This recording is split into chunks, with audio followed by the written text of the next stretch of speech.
Bonjour, bienvenue dans le dos de la cuillère. Je suis Magali, diététicienne nutritionniste spécialisée dans les alimentations végétales. Ce podcast a pour but de partager mes expériences, mes rencontres et mes réflexions sur la diététique et le véganisme. Je te souhaite une bonne écoute.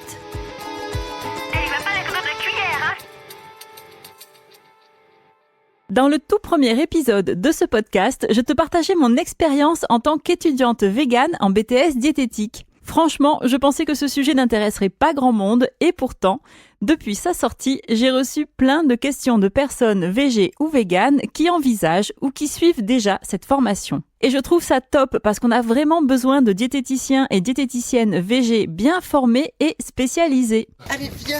On est bien. Il était donc temps, 2 ans après, que je sorte la suite de cet épisode. À l'époque, je n'avais pas encore terminé mon cursus. Par contre, je me suis rendu compte que j'avais beaucoup de choses à dire. Donc, pour que tout ça reste digeste pour toi et pour moi, je vais décomposer ce sujet en 2 épisodes. Dans le premier, je vais répondre aux questions qu'on me pose souvent sur le BTS en général. Et dans le deuxième, qui sortira dans 2 semaines, je reviendrai plus particulièrement sur mon expérience en tant qu'étudiante végane. Information générale sur le BTS. Déjà, disclaimer, les infos que je partage datent de l'époque où j'ai passé le diplôme, donc en 2023. Depuis, une réforme du BTS a eu lieu, donc certaines choses ont peut-être un peu changé. Aussi, j'ai rédigé des articles que tu peux retrouver sur le blog de mon site, ledosdelacuillère.fr, concernant le BTS. Donc tu y trouveras peut-être déjà pas mal de ressources et de réponses à tes questions. Un article où je décris en détail mon épreuve d'anglais parce que franchement, je manquais cruellement d'informations sur le déroulement de cette épreuve avant de la passer. Donc j'ai fait un compte-rendu quasi exhaustif de mon expérience en me disant que ça aiderait sûrement d'autres élèves. Un autre où je donne des conseils pour la recherche des stages parce que perso, j'ai été traumatisée par la recherche de stages thérapeutiques et je sais que je ne suis pas la seule. Donc je ne sais pas si la réforme a permis de soulager cette partie très stressante pour les étudiantes et étudiants, mais ce serait cool de s'y pencher un peu. 2 articles dans lesquels je reviens sur mes 2 stages en restauration collective et les actions que j'ai mises en place. Un article sur la TA, mais je pense pas qu'il soit très aidant, j'avais juste besoin de prouver au monde que je savais enfin faire des chouquettes véganes après des mois d'échecs. C'est bien, bravo, c'est très très bien, mais vous pouvez faire mieux encore, bien sûr, faire un sans faute. Et enfin, mon étude personnelle qui portait sur quels moyens mettre en place pour lutter contre la grossophobie dans le milieu de la diététique. Je reviendrai sur le sujet plus tard quand j'évoquerai ma soutenance de mémoire. Passons à mon parcours. Pour rappel, j'ai passé ce diplôme à distance avec le CNED. En parallèle, j'ai suivi un accompagnement privé avec prépa diète pour certaines matières. Et pendant tout ce temps, j'ai continué à travailler. Je gère une entreprise e-commerce que j'ai lancée en 2013. Donc même si j'avais une bonne charge de travail en plus des cours, je pouvais quand même organiser mon emploi du temps assez librement. En revanche, les périodes de stage ont été un peu plus compliquées. Je devais faire tenir 3 journées en une. Le matin, je gérais les urgences de mon travail. La journée, j'étais en stage. Et le soir, je rattrapais mes cours pour ne pas accumuler trop de retard. J'ai choisi la forme progressive, c'est-à-dire que je passais mes épreuves au fur et à mesure. En 2021, j'ai commencé par la biochimie, histoire de voir si mon cerveau quarantenaire pouvait encore retenir des infos, après une remise à niveau. 2022, j'ai passé l'anglais, l'éco-gestion et la connaissance des aliments. Et en 2023, j'ai passé tout le reste en espérant que ça passerait. Passons maintenant au coût des études. Tout ça m'a coûté très cher. D'abord d'un point de vue financier, il faut payer les organismes de formation, et puis le temps passé à étudier ou en stage n'est évidemment pas rémunéré, donc il y a un vrai manque à gagner. Mais pour moi, et je sais que pour beaucoup d'autres aussi, le problème n'était pas seulement lié à l'argent. Pendant la dernière année du diplôme, j'ai cumulé tous les stages, les grosses matières, études de cas, base physiopathe, plus le mémoire et la TA, la fameuse épreuve Top Chef, celle où on doit cuisiner un menu avec des ingrédients imposés. Et ça a été éprouvant, je te le cache pas. Pendant 13 mois, je n'ai quasiment pas vu mes potes ou ma famille. J'ai passé beaucoup de soirées et de week-ends à étudier. J'ai arrêté mes cours de danse et suspendu mon abonnement à ma salle de CrossFit parce que je n'avais plus le temps. Et j'ai passé 5 semaines à Aix-en-Provence pour mon premier stage thérapeutique parce que j'en avais pas trouvé d'autres plus près. Heureusement, je me suis éclatée pendant ce stage. J'étais stressée et en plus, j'étais pas du tout certaine d'y arriver. Et tout ça a eu des conséquences très pourries sur mon état physique et mental. LOL. Je pense que c'est pas pour rien qu'il m'aura fallu 2 années depuis le premier épisode pour revenir sur cette période. Heureusement, je n'avais pas une famille à charge. Heureusement, financièrement, j'ai pu me permettre ces dépenses. Heureusement, j'étais très bien entourée par un compagnon et des proches compréhensifs et soutenants. Et c'est aussi à cette époque que j'ai commencé à me faire un petit réseau de diète très chouette et encourageante. Et heureusement, j'avais ma psy. Donc, je me considère sincèrement comme privilégiée. Je ne parle même pas du fait que je suis blanche, que mon nom est à consonance franco-française, que je n'ai pas de handicap, que j'ai eu accès à des études supérieures dans ma jeunesse et plein d'autres choses qui ont facilité la réussite de mon diplôme à un niveau ou à un autre. Et malgré tout, j'en ai sacrément bavé. Tu trouves que j'en fais des caisses ? C'est possible, je suis une drama queen. Mais pour en avoir parlé avec des collègues beaucoup plus raisonnables qui passaient le diplôme en même temps que moi, on a toutes et tous le même ressenti. Donc, je pense qu'il faut un environnement favorable et une très très forte motivation pour aller au bout de ses études, en particulier quand il s'agit d'une reconversion. Voilà, je pense que j'ai bien planté le décor, ce diplôme n'est pas une partie de plaisir à décrocher, tu es prévenu. Mais en même temps, si tu es passionné par la nutrition, tu vas te régaler, je me suis régalée. Les rencontres que j'ai faites, les cours que j'ai suivis, pour moi ça n'avait rien à voir avec mon expérience des études en formation initiale où je suivais des cours sans trop savoir ce que j'allais faire après. Là, c'est très différent. Je savais pourquoi j'étais là et je savais ce que je voulais réaliser ensuite grâce à ce diplôme. Et puis de toute façon, pas le choix. Parce que en dehors des médecins nutritionnistes, selon l'article L 4372-1 du Code de la santé publique, l'exercice illégal de la profession de diététicien, qui en gros consiste à donner des conseils nutritionnels, est puni d'1 an d'emprisonnement et de 15 000 € d'amende. Donc, pour moi qui voulais pouvoir donner des conseils nutritionnels aux gens pour les aider à végétaliser leur alimentation sans prendre de risques pour leur santé, j'avais pas le choix. Je pense avoir répondu à quelques questions déjà dans cette introduction un chouïa mélodramatique. Avant de passer aux autres questions, je voudrais revenir sur mon 2e stage thérapeutique que j'avais pas encore fait quand j'avais enregistré le premier épisode. Il s'est déroulé dans une clinique pas loin de chez moi cette fois. Heureusement. Le service diététique partage ses bureaux avec l'équipe de cuisine. Et contrairement à mon premier stage, il y a une diététicienne qui est rattachée en permanence à la cuisine pour s'assurer que les plateaux qui partent sont bien conformes aux recommandations enregistrées dans le logiciel pour chaque service et chaque patient et patiente. Elle travaille donc en horaire coupé, le matin jusqu'à 13h et elle reprend ensuite de 16h à 19h pour le service du soir. Chaque stagiaire doit passer au moins 1 semaine avec elle pour se former au fonctionnement du logiciel et la suivre dans ses tâches quotidiennes. Donc cette fois, contrairement à mon premier stage thérapeutique, j'étais en cuisine. Mais je n'ai pas du tout cuisiné, je devais juste m'assurer de la conformité des plateaux, du respect des règles d'hygiène, de la chaîne du froid, etc. Après cette semaine en cuisine, qui a été très stressante pour moi parce que ça allait très vite et qu'il fallait être réactive, j'ai ensuite suivi les 4 autres diètes dans les différents services, ce qui m'a permis d'observer des pratiques de la diététique et du rapport aux malades très différentes d'une diète à l'autre. J'ai vu beaucoup de cas de dénutrition, des consultations en hôpital de jour pour des Covid longs, des préparations et suivis de chirurgie bariatrique, etc. D'un point de vue alimentation végétale, j'ai pu préparer un document de synthèse regroupant les conseils de base pour des patientes et patients qui souhaiteraient végétaliser leur alimentation. J'ai aussi proposé des recettes 100% végétales à l'équipe diète et de cuisine grâce aux ressources fournies par des associations comme Assiette Végétale et Végécantine. Je te mettrai bien sûr les liens dans les sources de l'épisode. Et une de ces recettes a même été ajoutée au menu de la clinique et c'était super intéressant d'assister au processus de validation d'une recette. Il faut d'abord s'assurer que le plat est nutritionnellement intéressant, bien sûr, techniquement faisable. Or, les recettes sur ces documents ont été conçues spécialement pour la restauration collective, donc aucun souci là-dessus non plus. Il fallait qu'ils soient économiquement viables. Et les plats à base de produits végétaux bruts sont très souvent moins chers que ceux avec des produits animaux, donc pareil, nickel. Et enfin, il est ensuite testé par l'ergothérapeute et l'orthophoniste pour s'assurer que les patientes et patients peuvent le manger sans risque de s'étouffer.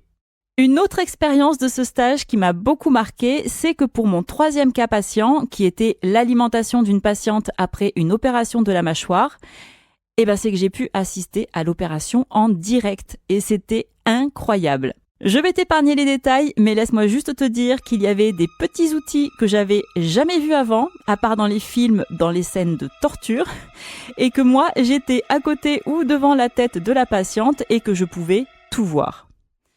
C'était impressionnant, mais j'ai tenu bon. Enfin presque, parce qu'à la toute fin, au moment de recoudre la patiente, j'ai commencé à sentir mon âme quitter mon corps et j'ai dû m'asseoir pour reprendre mes esprits. Mais voilà, c'est un souvenir que je n'oublierai jamais.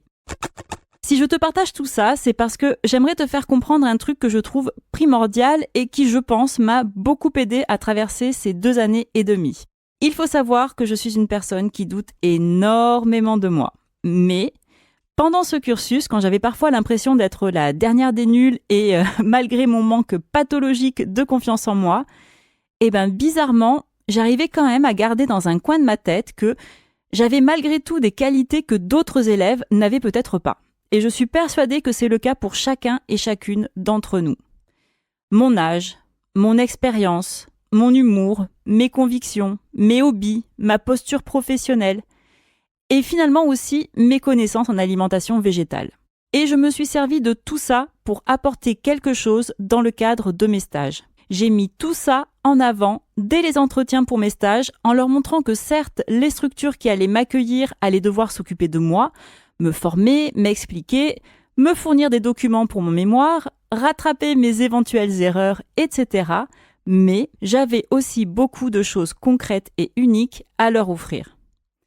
Et c'est comme ça que je me suis retrouvée à intégrer une nouvelle recette 100% végétale au menu permanent d'une clinique, à travailler avec la diète d'une communauté de communes sur une brochure concernant l'alimentation durable, assister à des commissions de menu, à une opération de la mâchoire, proposer une dégustation de tofu artisanal auprès de patientes et patients, et même organiser un karaoké avec tout le personnel et tous les patients dans une clinique. Tout ça pour dire qu'au final, j'ai pas eu des méga notes à mes écrits, le mémoire que j'ai fourni n'était clairement pas le plus complet, le plus beau, le plus académique, mais j'ai profité de chaque opportunité pour approfondir les sujets qui m'intéressaient et pour apporter aussi quelque chose aux autres.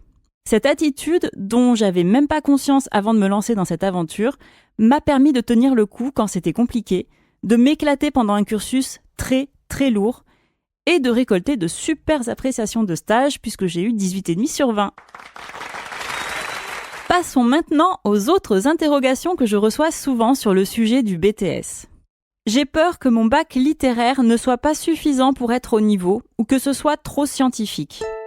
Effectivement, le niveau scientifique de ce diplôme est élevé.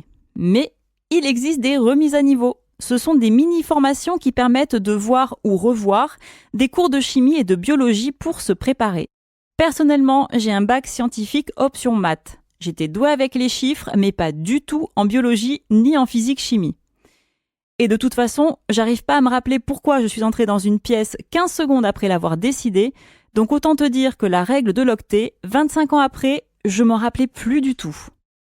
Pour satisfaire ta curiosité et parce que c'est aussi un podcast éducatif, sache que la règle de l'octet stipule qu'un atome ou un ion est considéré comme stable lorsque sa couche externe a 8 électrons. Voilà, de rien. Et j'ai donc moi-même suivi une remise à niveau. Autre question. J'ai peur que le marché de l'emploi soit saturé dans ce domaine et encore plus en se spécialisant dans les régimes végés. Effectivement, là encore, je vais pas enjoliver la réalité. C'est pas évident de bien gagner sa vie en étant diète. C'est un métier qui est mal connu, voire méprisé par les autres professions de santé, mais aussi par le public. J'ai fait un épisode entier sur les préjugés sur les diètes si le sujet t'intéresse, mais notre métier est beaucoup plus riche et utile que juste faire maigrir et engueuler les gens. Il mériterait d'être reconnu à sa juste valeur. Donc déjà, il y a ça, un problème général de reconnaissance de ce métier. Ensuite, si tu souhaites te faire embaucher auprès d'une structure de soins ou en restauration collective à la sortie de ton diplôme, sache que c'est compliqué et que les places sont chères. Et de toute façon, tu ne feras probablement pas de VG dans ces cas-là. Peut-être éventuellement en agroalimentaire en ciblant des entreprises spécialisées dans l'alimentation végétale, mais comme tout le reste du marché et de l'emploi, c'est tendu. Vous allez à Montparnasse, par exemple, vous faites la rue avec tous les cafés et les restaurants. Franchement, je suis sûr qu'il y en a un sur deux qui recrute en ce moment. Il reste l'installation en libéral, sauf que quand on démarre après le diplôme, on a 0 patientèle. Et ça peut être long de se faire connaître et reconnaître auprès des médecins, kinés, gynécos, etc. dans ta région qui pourraient t'envoyer du monde pour un accompagnement diététique. Il y a aussi des charges, cabinet, logiciels de visio, de prise de rendez-vous, de gestion des dossiers patients, des outils de référencement pour se faire connaître, les assurances, etc. Sans parler des formations qu'on doit faire en plus en fonction de la spécialisation vers laquelle on souhaite s'orienter. Résultat, je connais beaucoup de diètes qui galèrent financièrement et qui sont obligées de prendre un job à côté pour vivre en attendant de pouvoir être à plein temps en diète libérale.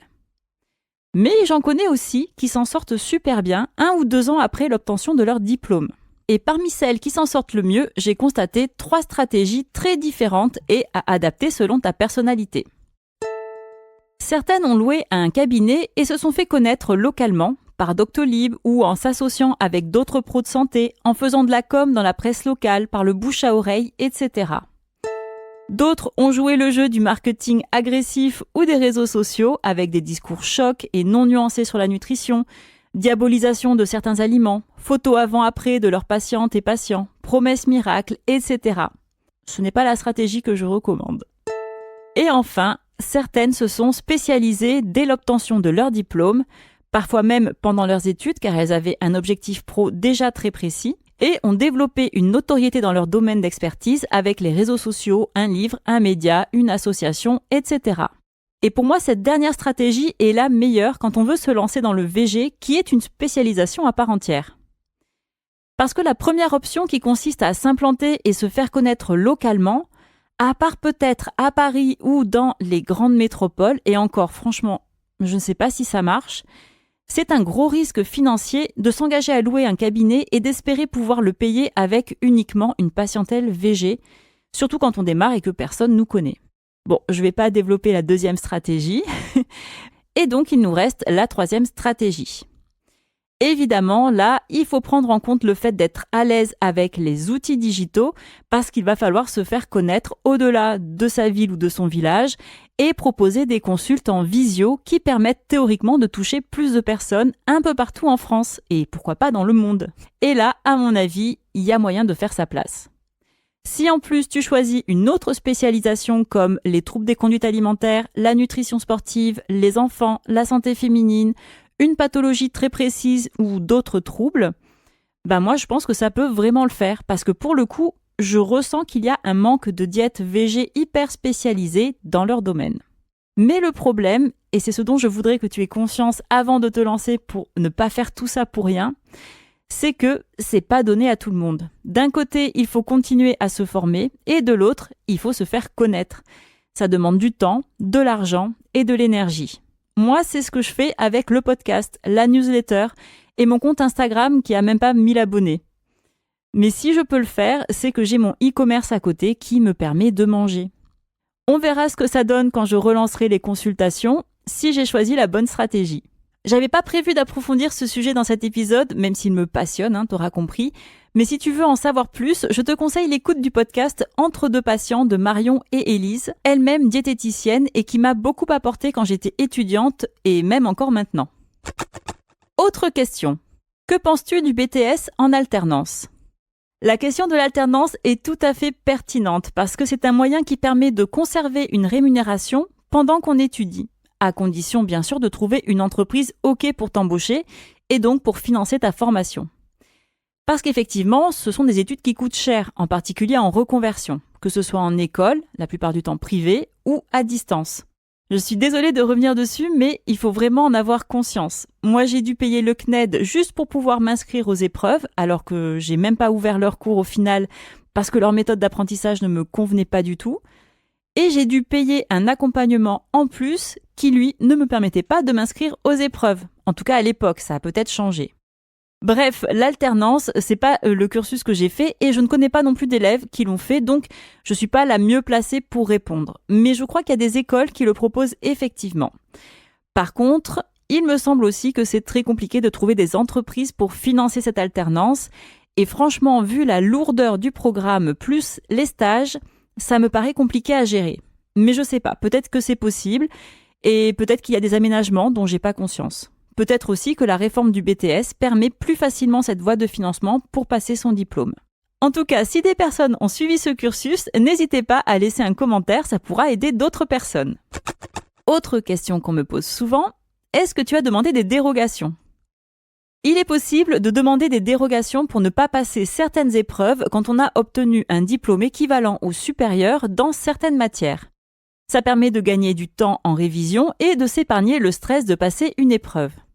Par exemple, moi j'avais demandé une dérogation pour l'épreuve d'anglais et d'éco-gestion parce que j'avais eu une bonne note à un TOEIC que j'avais passé il y a quelques années et aussi parce que j'avais une maîtrise de gestion comptable et financière, en plus d'être chef d'entreprise depuis 10 ans. Et ça m'a été refusé par le rectorat. Excuse me? Et finalement, je me suis dit que c'était peut-être pas plus mal, parce que même si ce sont des petits coefficients, ces épreuves m'ont quand même permis d'avoir des super notes, 20 en anglais et 15 en gestion, pour un minimum d'investissement puisque finalement j'ai pas pris de cours pour ces matières et ça m'a juste pris le temps de passer l'examen. J'ai fait mes calculs et j'aurais pu avoir mon diplôme même sans ces super notes. Mais j'étais quand même bien contente de pouvoir compter dessus au cas où ça aurait été un peu juste. Voilà pour les questions générales concernant le BTS qu'on me pose souvent. Si tu te demandes comment mon véganisme a impacté ma formation et l'obtention de mon diplôme, je te propose de passer à l'écoute de l'épisode suivant. C'est la fin de cet épisode. J'espère que tu auras pris autant de plaisir à l'écouter que moi à le produire. N'hésite pas à t'abonner pour être averti de chaque nouvelle sortie et si tu le souhaites, tu peux laisser un avis sur ta plateforme d'écoute préférée, ça m'aidera beaucoup. Si tu as des questions ou que tu souhaites échanger, tu peux aussi me retrouver sur Instagram sur ma page Magali le dos de la cuillère ou par mail à l'adresse coucou@ledosdelacuillère.fr.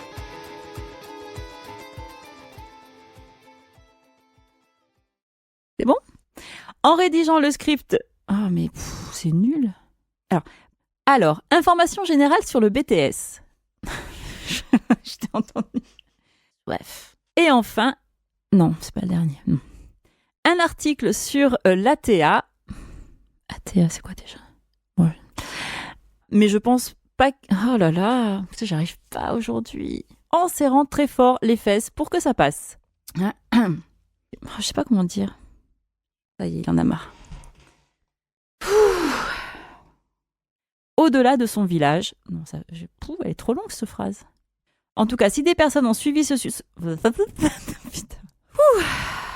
Je crois que c'est la fin.